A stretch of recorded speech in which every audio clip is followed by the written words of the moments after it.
Presidenti Amerikan, Donald Trump, ka folur për kontaktet e tij të fundit me kryeministrin izraelit Benjamin Netanyahu, në një moment kur tensionet mes Izraelit dhe Iranit janë përshkallëzuar sërish.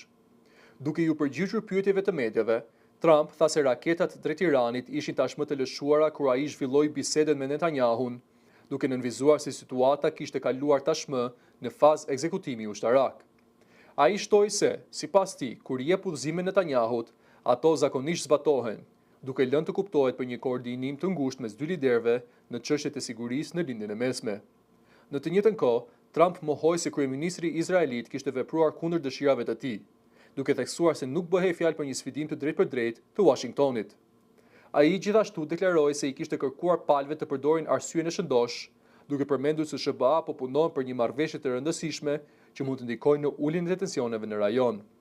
Sipas tij, bisedimet diplomatike janë ende në zhvillim dhe ekziston mundësia për një marrëveshje që mund të ndryshojë dinamikën aktuale mes Iranit dhe Izraelit.